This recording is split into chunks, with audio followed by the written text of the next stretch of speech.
Welcome to Time with Thebsian. Today's topic is conflicts in marriage. Conflicts in families are very common.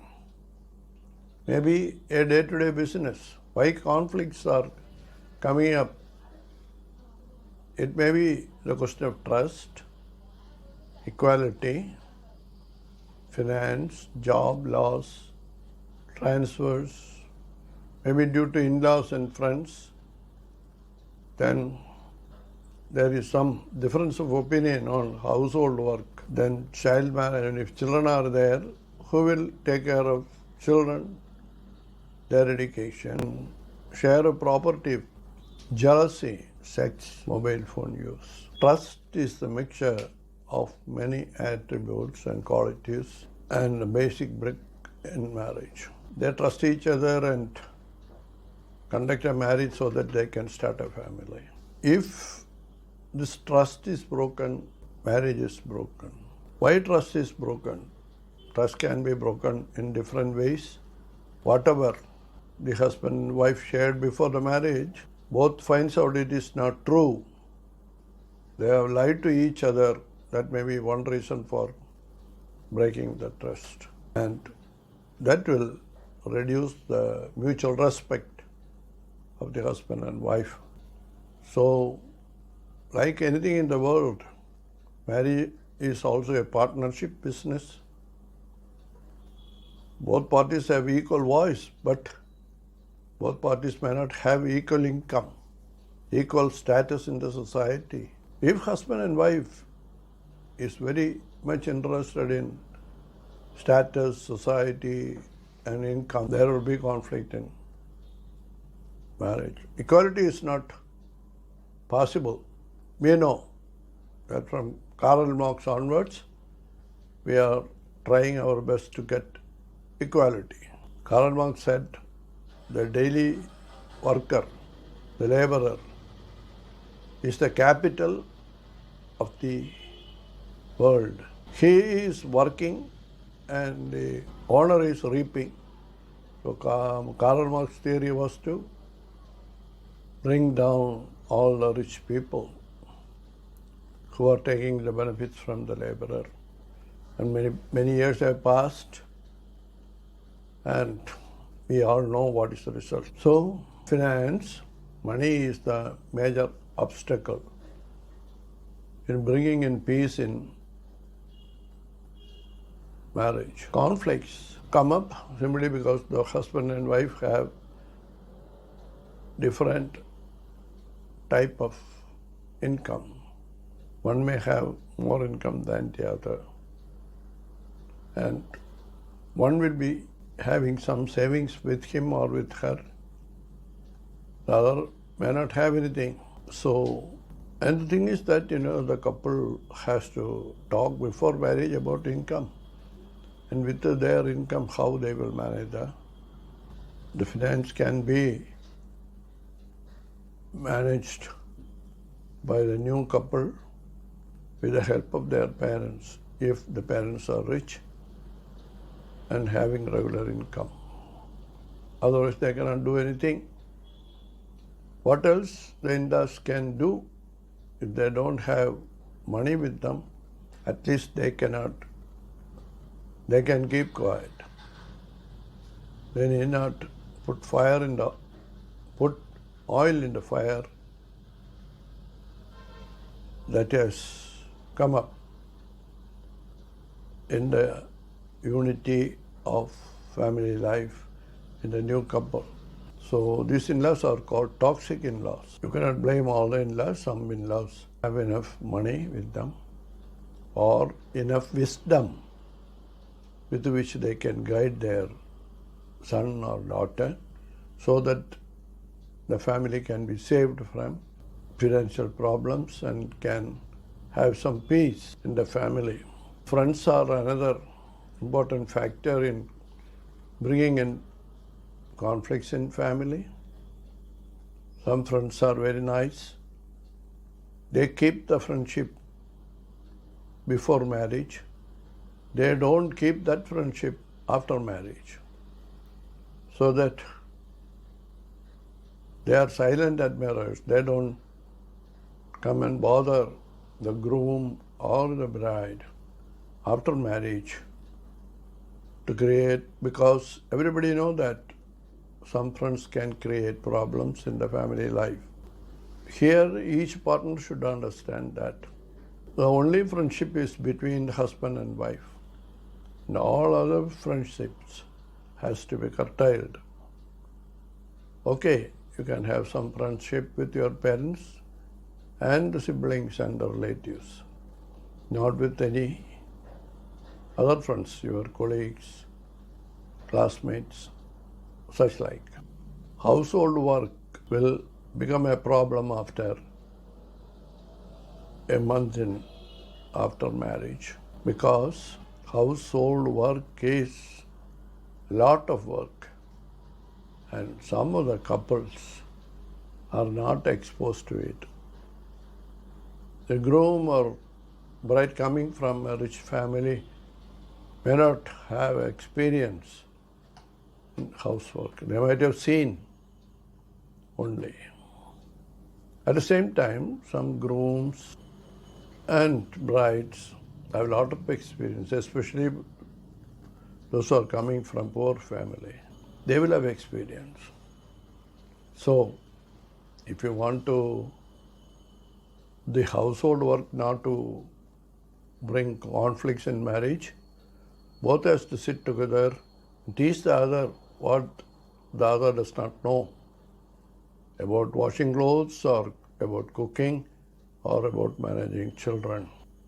It is important that when children are born into family, it's a happy atmosphere, but as children grow, they can become a menace to the family, because husband or wife should take care of the children.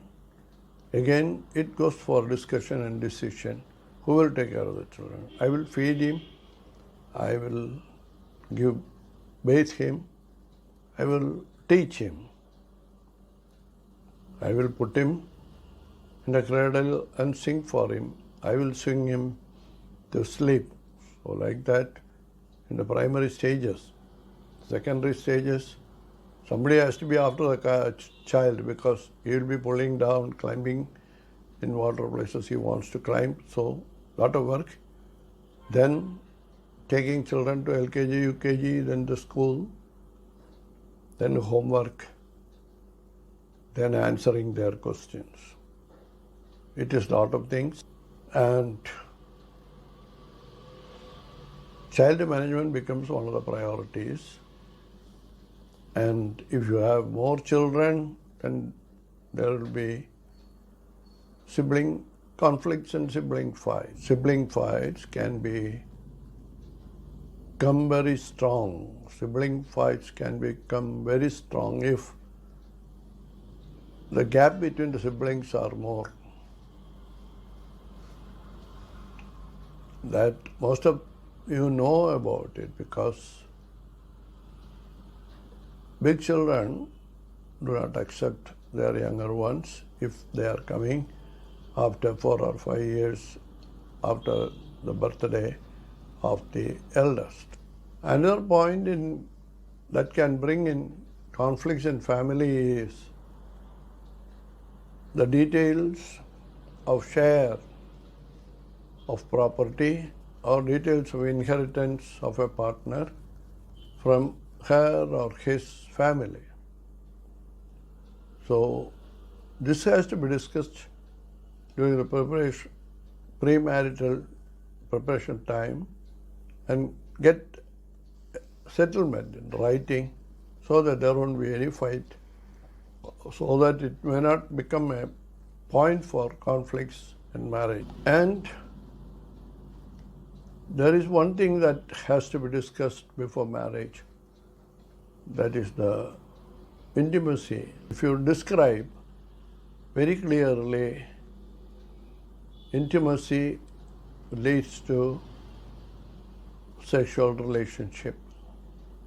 The main idea of getting married is also to have sexual activity without any hindrance and that should be safe and very intimate. Both persons need not worry about any problems. So intimacy means both male and female has to discuss about their interest in sex. And it may not be right that they may not know everything very clearly before getting married about sex. And it is very much noted that the parents don't talk about sex or sexual activity during marriage life to their children, whether it is male or female. Presently, the government is talking about introducing sexual education in the school. This sexual relationship is another brick that binds the family together, but for sexual activity or sexual desire to be satisfied, intimacy is required. It is very easy to understand what is intimacy and how intimacy is bound to marriage. During the first days, during the first weeks, during the first months of marriage life, what the husband and what the wife was doing to create intimacy. What both were doing before the marriage when they were dating to increase their intimacy. Those things should not stop there. Those things should continue during married life. Small talkings, small tips that I am far away but thinking of you. Small presents, small gifts, outings, eating out, visiting parents, buying things which one shows that she or he is interested. Not very expensive, but small little things that one can keep in the showcase so that daily the act of intimacy can be reinvented, remembered. If intimacy is reduced after marriage, then sexual activity also will be reduced. So keeping intimacy in high level is required for a healthy, confident and good marriage. Very important factor is communication in marriage. The first thing in communication is listening.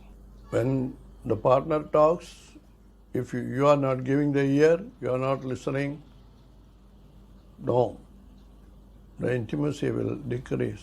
And each partner should understand that what her partner requires, what his partner requires. Within a week of the marriage, both partners can understand what is the position, what is the requirement of their partner in the area of sexual activity and how it can be managed.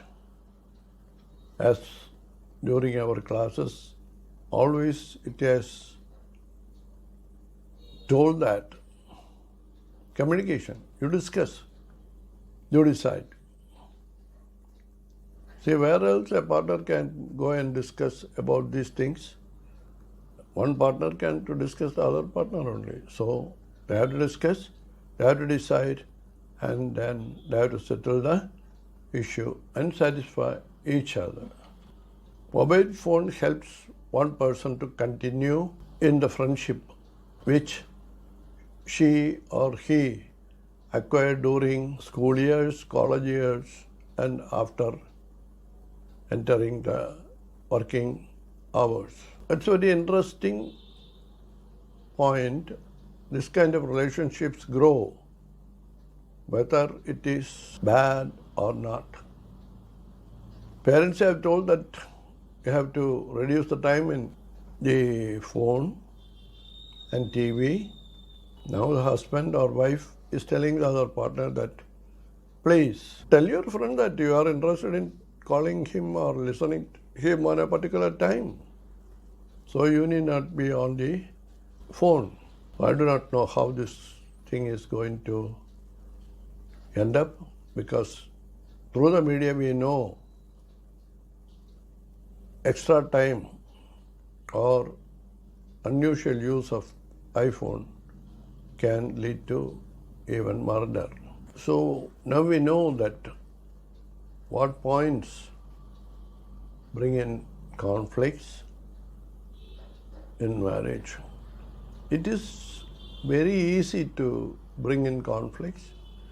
It is also very easy to put it down, reduce the number of conflicts, reduce the problems in conflicts by discussing together, deciding together, and managing the conflicts.